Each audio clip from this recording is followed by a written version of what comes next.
नमस्कार दोस्तों, स्वागत है आपका हमारे चैनल पे एक बार फिर।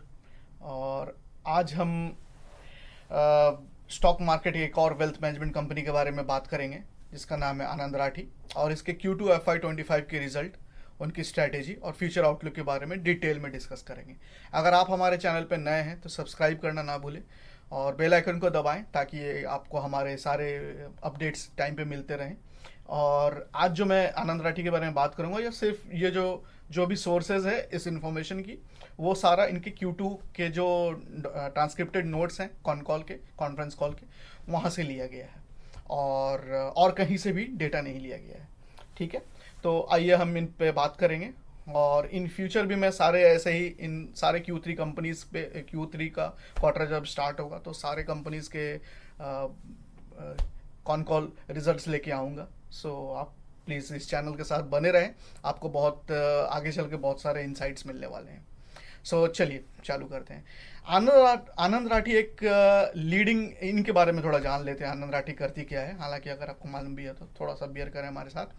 आनंद राठी वेल्थ के एक leading non bank wealth management company है जो इंडिया के HNI और UNHNI क्लाइंट्स के लिए कस्टमाइज फाइनेंशियल सॉल्यूशन प्रोवाइड करती है। HNI हाई नेटवर्थ इंडिविजुअल, और UHNI हो गया अल्ट्रा हाई नेट इंडिविजुअल्स। ये company primarily mutual fund, structure products और डिजिटल वेल्थ प्लेटफॉर्म जैसे इनोवेशन टूल्स के जरिए अपने क्लाइंट्स के पोर्टफोलियो मैनेज करती है। कंपनी का मेन फोकस है लॉन्ग टर्म वेल्थ क्रिएशन और इंटीग्रेशनल वेल्थ ट्रांसफर के सॉल्यूशन पर, जो क्लाइंट्स को मार्केट रिस्क से प्रोटेक्ट करते हुए कंसिस्टेंट रिटर्न देने के लिए डिजाइन किए गए हैं। आनंद राठी वेल्थ के काम करने के तरीके है एक हॉलिस्टिक और एक क्लाइंट सेंट्रिक अप्रोच, जिसमें एसेट एलोकेशन, पोर्टफोलियो मॉनिटरिंग और टैक्स एफिशिएंट प्लानिंग इंक्लूडेड है। इनके परफॉर्मेंस हाइलाइट्स पे अगर बात करें तो सबसे पहले बात करते हैं फाइनेंशियल परफॉर्मेंस की। तो आनंद राठी ने एक सॉलिड ग्रोथ दिखाया है इस क्वार्टर में। Consolidated revenue year on year 35% बढ़कर 495 करोड़ तक पहुंच गया है। और प्रॉफिट आफ्टर टैक्स भी 35% ग्रोथ के साथ INR 150 करोड़ हुआ है। कंपनी के गाइडेंस रिवाइज कंपनी ने अपना गाइडेंस वापस से रिवाइज किया है जब उन्होंने Q2 में जब ये रिजल्ट दिया। तो अब रेवेन्यू 980 करोड़ और पैट 295 करोड़ प्रोजेक्ट किया गया है। यहाँ यह एक क्लियर इंडिकेशन है कि कंपनी अपने टारगेट्स को आउट परफॉर्म कर रही है और बार बार अपने टारगेट्स रिवाइज कर रही है, जो कि बहुत पॉजिटिव चीज़ है। और ये इसी चीज़ पे मेरा फोकस है कि हमें पास्ट नहीं देखना है, हमें फ्यूचर देखना है। स्टॉक मार्केट हमेशा फ्यूचर एंटिसिपेट करके चलता है, ग्रोथ को एंटिसिपेट करके चलता है। आप जब तक सोचेंगे, एक्शन लेंगे, आप अगर वेट करेंगे कि कंपनी का Q3 रिजल्ट बढ़िया आएगा तब हम घुसेंगे, तब तक ऑलरेडी स्टॉक प्राइस 100% अप्रिशिएट कर गया होगा, फिर आपका प्रैक्टिकली हिम्मत नहीं होगा एंटर करने का। तो इसी के लिए, और हम लोग हिस्ट्री में पीछे पड़े रहते हैं कि अरे वो हिस्ट्री में 280 पे सपोर्ट लिया था, 400 पे रेजिस्टेंस लिया था। हिस्ट्री देखने से काम नहीं चलेगा सर। आपको फॉरवर्ड लुकिंग स्टेटमेंट, कंपनी के कॉन कॉल रिजल्ट्स, ये सब पढ़ना पड़ेगा और रियली में फॉरवर्ड देखना पड़ेगा। और अगर आप हमारे चैनल से जुड़े रहेंगे तो आप निश्चिंत रहिए, आपको ये सारे अपडेट्स टाइमली मैनर पे कोशिश मैं करूंगा। जब से Q3 का जनवरी से जो रिजल्ट आना चालू हुआ कंपनी का, मैं उसी दिन आपको वो चीज़ डिलीवर कर दूं, अगर मेरा टाइम परमिट किया मुझे तो। और नहीं तो अगले दिन या 1-2 दिन में मैं आपको सारे अपडेट्स कंसोलिडेटेड, सारे रिपोर्ट्स पूरा डिटेल्स में मैं आपको खोल के बताऊंगा कि कंपनी के मैनेजमेंट ने क्या बोला। सो आप हमारे चैनल के साथ बने रहिए और आपको आने वाले साल में बहुत फ़ायदा मिलने वाला है। चलिए, तो म्यूचुअल फंड रेवेन्यूज़ में एक्सेप्शनल ग्रोथ है 70% तक, और AUM 57% बढ़कर 75,000 करोड़ को क्रॉस कर गया है। ये ग्रोथ प्राइमरी ड्रिवन है increase equity mutual fund inflows के कारण, क्लाइंट बेस्ड एक्सपेंशन और मार्केट कंडीशन जो इक्विटी इन्वेस्टमेंट के फेवर में रही है। एडिशनली कंपनी का focus on long term commission है, लॉन्ग टर्म ट्रेल कमीशन ने रेवेन्यू कंसिस्टेंटली है, जो इन्होंने इंश्योर किया है उस चीज़ को। इस मोमेंटम को देखते हुए कंपनी ने अपना फुल AUM गाइडेंस 80,000 करोड़ तक रिवाइज किया है। नेट इनफ्लो भी काफ़ी स्ट्रांग है, 128% ग्रोथ के साथ 5,700 करोड़ का रिकॉर्ड किया गया है, जो एक सिग्निफिकेंट अचीवमेंट है। अब इनके ऑपरेशनल हाइलाइट्स पे आते हैं हम लोग। प्राइवेट वेल्थ सेगमेंट में 1000 66 नए क्लाइंट फैमिलीज ऐड किए गए हैं और टोटल क्लाइंट बेस 10,977 तक पहुंच गया है। ये ग्रोथ कंपनी के क्लाइंट सेंट्रिक अप्रोच और रिलेशनशिप मैनेजमेंट का रिजल्ट है। तो अब देखिए कितने सारे इनके HNI क्लाइंट्स हैं, 10,977 total clients private wealth segment में, और 1,066 नए क्लाइंट्स फैमिली है, जो कि एक्सेप्शनल है। सो इस पे अगर हम बात करें, और एक चीज़ मैं बोलना चाहता हूँ, ऐड करना चाहता हूँ, हमारा जो इंडिया है, आप माने ना माने, हमारा इंडिया के शेप में डेवलप करता है।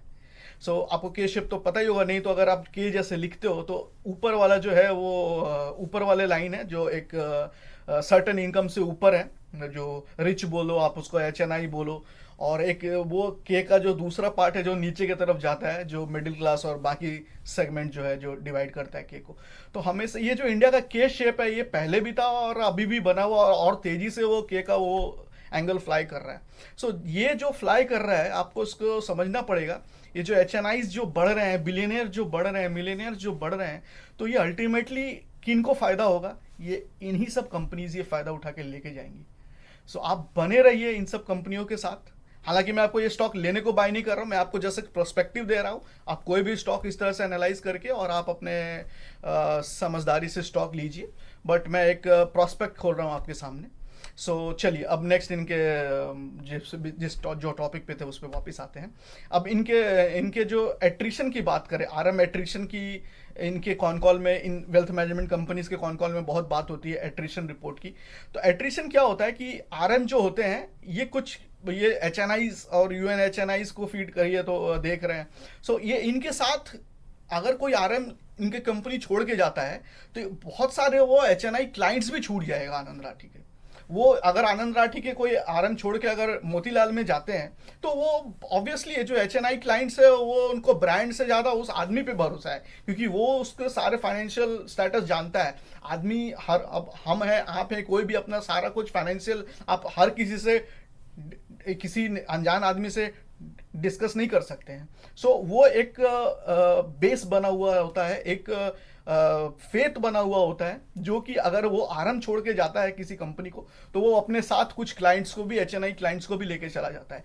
इस मैटर में 15 महीने में अभी तक आनंद राठी के एक भी एट्रिशन रिपोर्ट नहीं है, कोई RM ने छोड़ के नहीं गए।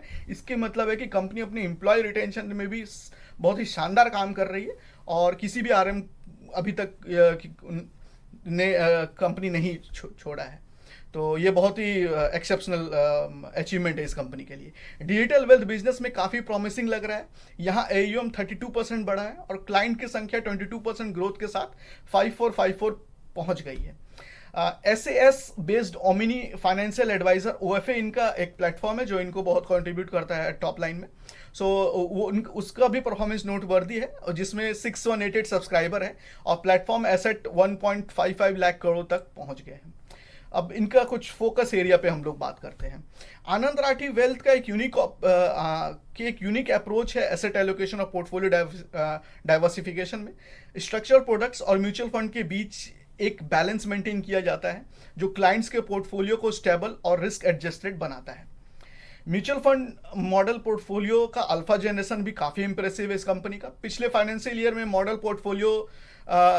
पोर्टफोलियो ने निफ्टी के ऊपर 16.88% का अल्फा जनरेट किया, जो कि शानदार है। करंट फाइनेंशियल ईयर में भी ये नंबर अभी तक 7.34% है।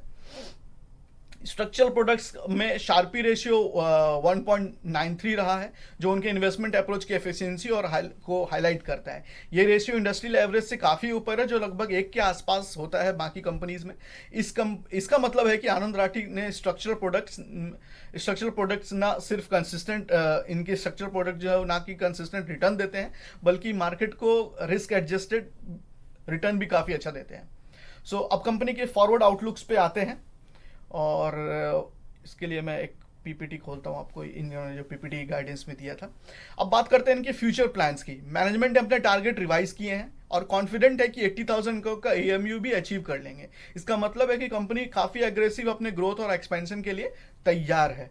अगर आप ये स्लाइड देखेंगे तो इसमें जो FY24 के एंड में कंपनी ने आके जो कॉन्फ्रेंस कॉल में अपना गाइडेंस सेट किया था FY25 के लिए, 24 के एंड में FY25 का गाइडेंस, एक साल का जो पहले से प्री अटेम्प्ट किया कंपनी ने, वो 910 करोड़ था रेवेन्यू के लिए, प्रॉफिट आफ्टर टैक्स 280 करोड़ था, और एसेट अंडर मैनेजमेंट 72,000 करोड़ था।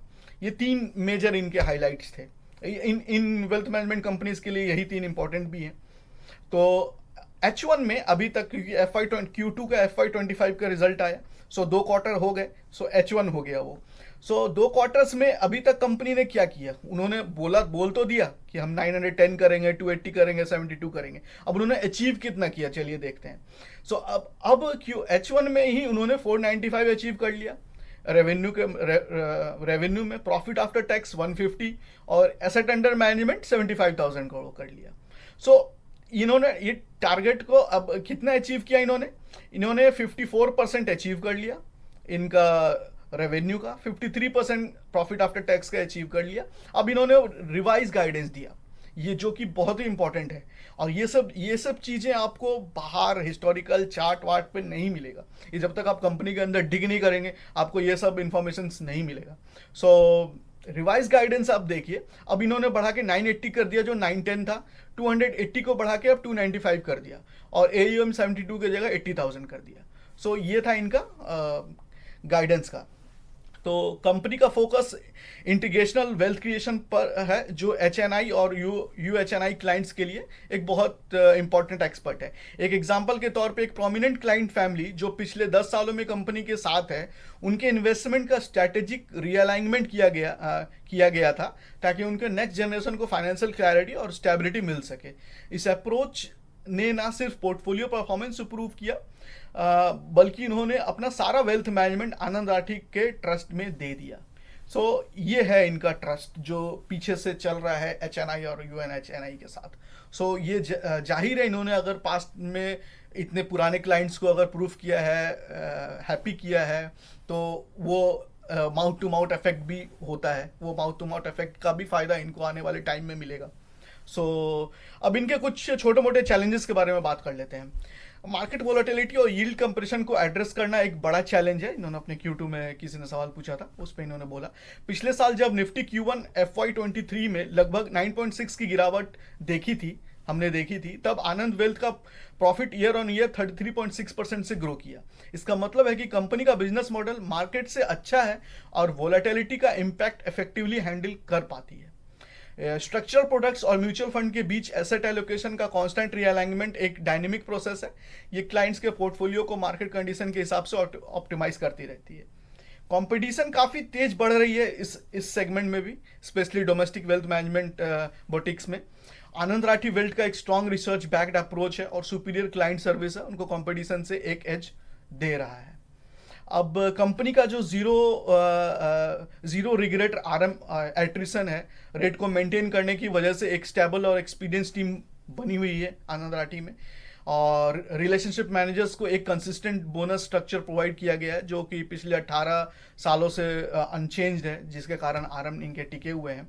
और internal talent development, leadership pipeline पर भी फोकस कर रही है कंपनी। इसका गोल है कि एक सस्टेनेबल और स्केलेबल बिजनेस मॉडल बनाया जा सके, जो इनको लॉन्ग टर्म में सपोर्ट करे। अब इनके कुछ क्वेश्चन आंसर पे आते हैं। कुछ जो क्वेश्चन आंसर्स थे, तो मैनेजमेंट ने हाईलाइट किया कि इंडस्ट्री में उनका market share lump sum equity inflow के लिए 4%, overall market share including SIP के लिए 1.5% है। कंपनी का अगला फोकस SIP कंट्रीब्यूशन को इम्प्रूव करना है। कंपनी के क्लाइंट बेस का प्राइमरीली सेगमेंट 5 करोड़ से 50 करोड़ के इन्वेस्टेबल सरप्लस वाला HNIs हैं, जो इनके कंपनी के क्लाइंट हैं। इस क्लाइंट सेगमेंट की इंपॉर्टेंस को समझने के लिए इंटरेस्टिंग स्टैटिस्टिक्स है। पिछले साल टोटल रेवेन्यू का लगभग 65% इसी कैटेगरी के क्लाइंट से आया है। इनका जो रेवेन्यू आया पूरा इसी सेगमेंट 5 से 50 करोड़ वाले सेगमेंट से आया। ये सेगमेंट बहुत स्टेबल रिटर्न और लॉन्ग टर्म इंगेजमेंट के लिए इनके लिए बहुत ज़रूरी है।